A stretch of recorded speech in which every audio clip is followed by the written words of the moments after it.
Hello everyone, welcome back to my channel. তো সকাল সকাল এক বালতি কাপড় কেচে এসেছি বড় বালতি দিয়ে। আর সকালে কিন্তু এই কাপড়গুলো আমি মেলেছি, কালকে কাচা ছিল, সেগুলো শুকায়নি, সেই কারণে এবার ওগুলো সরিয়ে নিয়ে এবার কাপড়গুলো মেলছি। এবার আমি না রোজই এত কাপড় হয়, ছেলে হওয়ার পর থেকে এত কাপড় কাচতে হয় আমায় যে পুরো ছাদ আমার কাপড়ই থাকে। যেহেতু ভাড়া বাড়ি, ওদেরও কাপড় থাকে।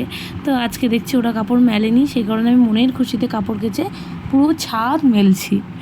তো দেখো সব কাপড় মেলা হয়ে গেছে, পুরো ছাদ ভর্তি। এবার কালকেরগুলো সব যেগুলো শুকিয়েছে সেগুলো উঠিয়ে নিয়েছি।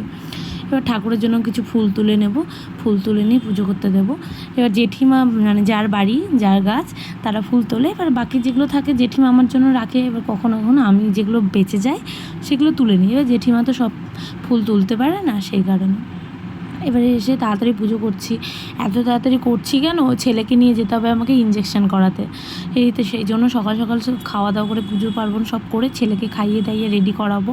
এবার যাদের বাচ্চা হয়েছে, এবার এই ছোট বয়সটাতেই না খুব কষ্ট হয় আমার, মানে আশা করি প্রতিটা মায়েরই হয়। এবার একা সংসারে সত্যি খুব কষ্ট, মানে একা ধরা, ওকে রেডি করা, খাওয়ানো।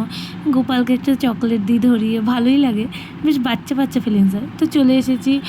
টোটোতে আর ভিডিও করিনি, কারণ ওকে নিয়ে টোটোতে ও এত বদমাইশি করে।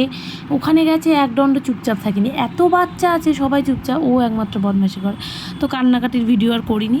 তো এবারে এসে খাওয়া দাওয়া করে আমি এবার বিকেল হয়ে গেছে, বিকেল হয়ে কাপড়গুলো তুলছি। এত কাপড় মেলতে, মানে মেলতে যতটা সময় লেগেছে কাপড় গুছাতেও আমার ততটা সময় লেগেছে। এবার আমি সব কিছু ভাঁজ করে নিয়ে যাই, কেন ঘরে গিয়ে আবার কখন ভাঁজ করব না করবো, যে ভাঁজ করে নিয়ে চলে যাই। এবার জেঠিমার সাথে কিন্তু গল্প করি আমি ছাদে এসে। সন্ধে হয়ে গেছে, জেঠিমা চেয়ারে বসে আর আমরা দুজন বেশ বাড়িতে গল্প টল্প করে নিচে নামি।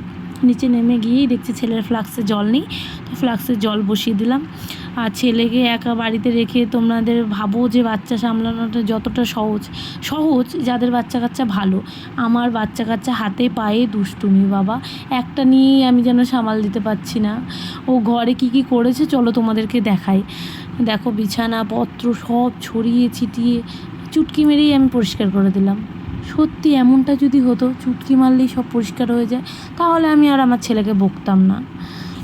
তো সব হয়ে গেল। এবার দুপুরের খাবার দাবার বেশি করে রান্না করেছিলাম, সেগুলো বের করে নিলাম। মাছ টাছ সবই আছে, এগুলো আমাদের রাতে হয়ে যাবে।